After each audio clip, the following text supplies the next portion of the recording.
감사합니다. 감사합니다. 오늘 우리 김승훈 강도사님 몸이 안 좋으신데 함께 기도해서 건강한 몸을 가질 수 있도록 기도해 주시기를 바라겠습니다.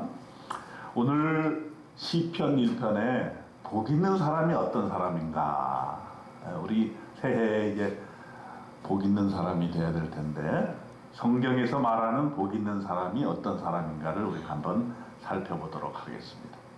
1절에 보니까 악인들의 꾀를 따르지 아니하는 사람이 복 있는 사람이다 그랬습니다. 이 말은 뭐냐 하면 세상 사람들의 세계관, 이렇게 사는 것이 옳은 길이다 하는 것을 쫓아가지 않고 하나님께서 주시는 그런 관점으로 세상을 살아가는 사람이 바로 복 있는 사람이다 라고 하는 거예요. 그러니까 우리가 보통 볼 때 세상 사람들이 그 복을 추구하는 복을 우리가 따라가지 아니하고 하나님께서 지시해 주시는 그런 복을 따라가는 사람이 진정한 복이 있는 사람이다. 이것을 재미있게 표현한 학교가 있어요. 여기 보니까 여러분 거창고등학교라고 있지요. 거기는 아이들이 직업을 선택할 때 10가지 십계명처럼 이렇게 제시해주는 그러한 계명이 있어요. 보통은 야, 너네 서울대 가서 대기업에 좋은 직장에 의사 되고 변호사 되고 판사 되라 이렇게 가르치잖아요. 그 세상이 가르치는 거예요. 그런데 거창고등학교는 그 설립 목적부터가 상당히 생각이 달랐어요. 다 뭔가 좀 다른 인물을 좀 키워보자 그래서 했는데, 첫째가 재밌어요. 월급이 적은 쪽을 택해라. 직장이 났을 때 월급이 좋은 쪽을 택해라.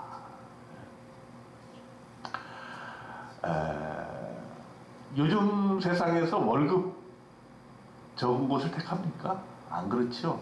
한 푼이라도 더 주는 곳을 택합니다. 그리고 우리 이제 믿음의 각도에서 보면 어떤 직장이 좋은 직장입니까? 주일을 성수할 수 있는 데가 좋은 직장입니다. 오늘 동의군이 면접 보러 가는데 주일 성수하는 그런 직장이 되었으면 좋겠다. 근데 그게 쉽지가 않아요. 참 쉽지가 않습니다.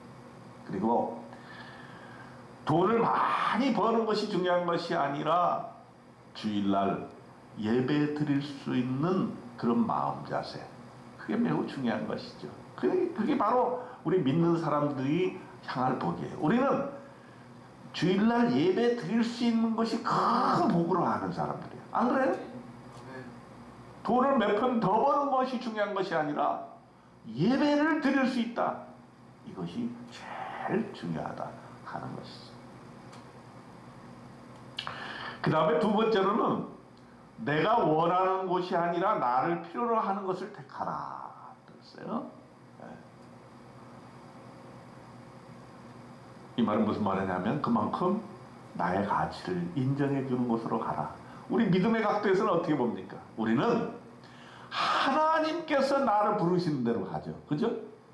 내가 원하는 곳 혹은 사람들이 나를 불러주는 곳이 아니라 하나님이 나를 불러주시는 곳으로 간다. 그것이 바로 신앙인의 자세인 것입니다. 그 다음 세 번째로는 승진 기회가 거의 없는 곳을 가라. 네 번째로는 모든 조건이 갖추어진 곳을 피하고 처음부터 시작해야 하는 황무지를 택하라. 참 이대로 따를 사람이 많지 않을 거예요. 근데 여기도 또 우리의 신앙적인 태도가 있죠. 우리는 광야의 길을 갈 각오가 되어 있는 사람들 아닙니까? 여러분, 새해에 여러 가지 참 부정적인 그런 전망이 많이 나타나죠. 우크라이나 전쟁 안 끝날 것 같고, 또 물가는 계속해서 높을 것 같고, 또 경기는 침체되어서 많은 사람들이 직장에서 떠날 수밖에 없는 그런 암울한 2023년도가 될 것이라고 전망을 합니다. 그런데도 우리 믿는 사람들은 결코 그 광야의 길을 두려워하거나 무서워하거나 낙담하지 않습니다. 왜 그렇습니까? 우리는 광야에서 훈련받는 것을 매우 하나님의 훈련, 하나님께서 나를 만들어주시는 훈련, 그리고 그러한 시련과 시험을 통과할 때 정금같이 나온다는 사실을 우리는 알기 때문에 우리는 광야를 두려워하지 않는 사람들입니다. 믿습니까? 그렇습니다. 우리는 그렇게 광야를 두려워하지 않고, 광야교회를 두려워하지 않고, 광야에서 홀로 서서 어떠한 시련과 어려움도 극복해내고 적과 꿀이 흐르는 땅으로 가고자 합니다. 그리고 광야에서 구름과 불기둥으로 인도하시는 하나님의 손길을 우리가 바라는 사람들이다 하는 것입니다. 그 다음에 다섯째, 앞을 다투어 모여드는 곳은 절대 가지 마라. 아무도 가지 않는 곳으로 가라. 참 이것도 재밌죠. 세상 사람들은 사람이 많이 몰리는 곳으로 가요. 특히 한국 사람들은 어떤 성향이 있냐면, 사람이 많이 몰리면 거기가 뭔가 있는 거다 생각하고 거기로 또 많이 몰려. 사실은 그래서 이태원에서 일어나는 그 잠사는 사람이 모이고 또 모여서 생겨난 잠사 아닙니까? 젊은이들이 꽃다운 청춘을 그렇게 사람이 많이 모이는 곳에서 모여서 참 그 아름다운 생명을 앗아갈 수밖에 없었던 그런 사건입니다. 그런데 우리가 믿음의 각도에서 보게 될 때는 우리 믿음은 뭐냐? 좁은 문으로 가는 것이죠. 남들 다 가는 곳, 세상 사람들이 몰려가는 곳, 세상 사람들이 재미있다고 느끼는 곳, 이런 곳이 아니라 하나님이 우리에게 요청하시는 그 길이 광야의 길, 좁은 길이라 할지라도 그 길을 담대하고 용기 있게 믿음 가지고 가는 사람들이 우리 믿는 사람들 아니겠습니까? 여러분, 올 한 해도 혹시 좁은 길을 하나님께서 인도하시더라도 그 좁은 길에 낙담하지 마시고 믿음과 용기를 가지고 가시기를 주님의 이름으로 축원드립니다. 그 다음에 여섯 번째로, 장래성이 없다고 생각되는 곳으로 가라 그랬어요. 네. 이것도 또한 믿음으로 우리가 생각해 보면 좋겠습니다. 네. 우리가 믿음의 생활을 할 때에 그 길이 십자가의 길인 줄 알고도 우리가 가는 경우가 많아요. 쉬운 길, 나에게 이익이 되는 길이 아니라 이것이 바로 하나님의 길이라고 한다면 내가 손해보고도 가는 것이 바로 그것이 그리스도인의 가는 길입니다. 여러분, 올 한 해도 손해 많이 보시기 바랍니다. 내 이익만 챙기지 마시고 내가 어떻게든지 희생할 수 있다면 그리스도를 위해서 희생하고 믿음 안에서 희생하고 그렇게 함으로써 공동체를 살리고 하나님의 영광을 드러내시는 여러분 되시기를 주님의 이름으로 축원드립니다. 그 다음 일곱 번째, 사회적 존경 같은 것은 바라볼 수 없는 곳으로 가라. 자, 우리는 어떤 일을 할 때 다른 사람이 나를 인정해 줄까, 인정해 주지 않을까, 사람의 인정함을 추구하는 경향이 있습니다. 인간이라면 그럴 수밖에 없죠. 사람들이 박수 치는 것, 사람들이 나를 인정해 주는 것, 그런 데를 우리는 쫓아갑니다. 그러나 믿음의 길은 그렇지 않죠. 네? 사람들이 나를 인정하지 않더라도 그것이 하나님께서 인정하시는 길이라면 우리는 오로지 사람의 인정보다는 하나님의 인정 한 분만을 보고 우리는 가는 것이죠. 그게 바로 그리스도인들의 특징입니다. 저와 여러분은 사람 바라보지 맙시다.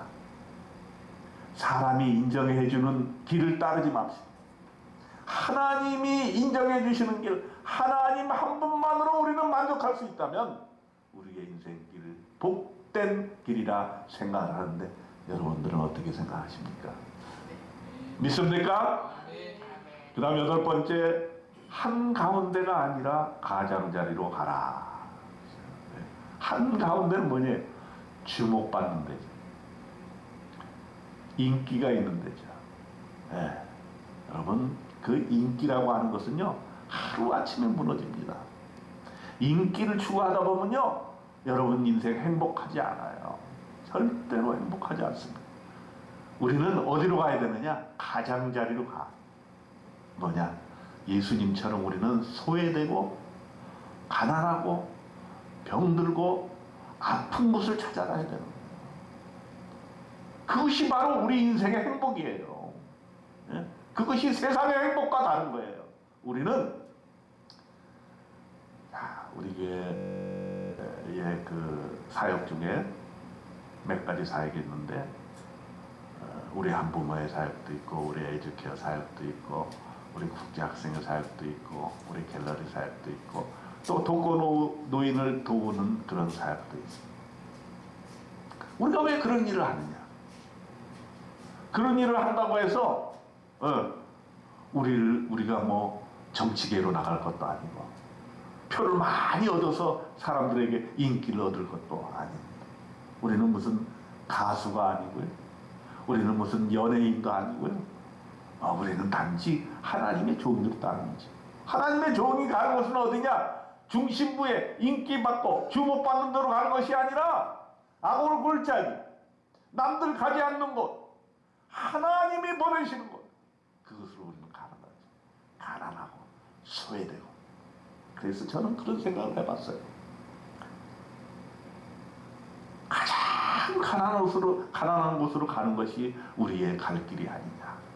우리 예수 믿는 사람들은 가장 가난한 곳, 가장 절실하게 하나님의 사랑이 필요한 곳으로 우리는 가야 된다는 거. 우리 여기 포스터가 붙어 있습니다만 올해도 벌써부터 우리는 쌀 보내기 운동에 대해서 기도를 시작했습니다. 이거 뭡니까? 예전에 우리가 어려울 때 우리가 일제시대를 거쳐서 6.25 전쟁을 거쳐서 얼마나 어려웠는데 사실은 우리가 100년 전만 하더라도요 우리는 나라도 없었고요 자유도 없었고요 정말 보잘것이 없는 민족이었고요 아이들이 먹을 것이 없어서 영양실조에 걸려서 어려움을 당했던 그런 나라. 우리가 이걸 절대 잊어서는 안 돼요. 우리가 지금 보니까 세계 10대 강국이 이번에 보니까 와 6위가 됐더라고. 국가 경쟁력 6위가 됐어요. 일본을 넘어섰어. 일본을. 참 대단한 거 아니에요. 네? 하나님께서 지금 이때만큼 우리나라를 이렇게 복 주신 때가 없었어요. 네, 요새 그 뮤지컬 영화 영웅이라고 나와 있잖아요. 여러분 그거 한번 보세요. 일제시대 때 나라를 뺏긴 우리 백성들이 젊은이들이 그들의 소망이 뭐냐면 나라 한번 되찾고 독립된 나라에서 자유롭게 살아보는 게 그들의 꿈이었어요. 6.25 때 우리 부모님들의 가장 큰 꿈은 뭐였어요? 자식 새끼들 배불리 한번 먹여보는 것이 꿈이었죠. 근데 지금 100년이 지난 이 순간에 우리는 독립된 나라, 자유를 만끽할 수 있는 나라, 돈만 있으면 뭐든지 할 수 있는 나라 되었단 말이에요. 우리가 이걸 감사하게 여기고 하나님께 감사하게 여겨야 되는데 우리 인간들은 배만 조금 부르면 하나님을 발로 차거든요. 성경에는 뭐라 그랬냐면 여수룬이 살찜에 발로 찼도다 그랬어요. 여수룬은 뭐냐면 이스라엘을 배불리 먹여줬더니 발로 찼다. 하나님을 발로 찼다는 거예요. 인간은 다 똑같아. 등 따숩고 배부르면 하나님이 필요 없다라고 보는 거예요. 우리나라가 잘 살게 되고 경제적으로 부강하게 되고 먹을 것이 풍족하게 되니까 어떻게 돼? 자꾸 교회를 멀리하고 젊은이들이 교회 안 오고 하나님을 무시하고 하나님 없다 하고 이렇게 되는 거예요. 안 되는 것입니다. 그러므로 우리는 하나님께서 우리에게 주신 이 축복을 왜 주셨을까? 그리고 그 축복을 하나님을 위해서 쓰는 저와 여러분 되시기를 주님의 이름으로 축원드립니다. 그 다음에 9번째 보니까 부모나 아내나 약혼자가 결사 반대하는 곳이면 틀림없다. 의심하지 말고 가라. 이거는 이제 이것도 하나의 재미있는 얘기인데, 우리가 사실은 어느 한 가정에서 예수를 한 가정이 믿게 되게 되면은 사실은 그건 하나님께서 그 가족에서 선택하신 거예요. 그래서 그 사람은 내가 우리 가정에서 예수를 혼자 믿게 되었다 이러면은 사명감을 가져야 돼요. 하나님이 나를 선택해 주셔서 우리 가족과 가정을 구원하기 위해서 선택해 주셨다는 것을 분명하게 깨달아야 되고 그 소명감을 가져야 됩니다. 그래서 어찌하든지 나로 인해서 우리 가정 전체가 구원받을 수 있도록 항상 기도하고 또 이 가정에 내가 제사장이다 그런 마음을 가지고 가야 됩니다. 그렇기 때문에 우리가 가는 길 언제나 하나님께서 우리에게 사명 주셨다는 사실을 깨닫고 가야 된다. 마지막 10번째로 왕관이 아니라 단두대가 기다리고 있는 곳으로 가라 그랬습니다. 이 말은 뭐예요? 사명감을 얘기하는 것이죠. 우리가 주님을 위해서 일할 때 영광을 취하려고 그러면은 사실은 주님 일 못합니다. 어찌하든지 우리가 십자가의 길을 가겠다 결심을 해야 됩니다. 십자가의 길은 뭡니까? 피 흘리는 길이에요. 피 흘리지 않고 어떻게 하나님의 일을 할 수가 있습니까? 광야의 길을 가지 않냐고 어떻게 하나님의 일을 할 수 있습니까?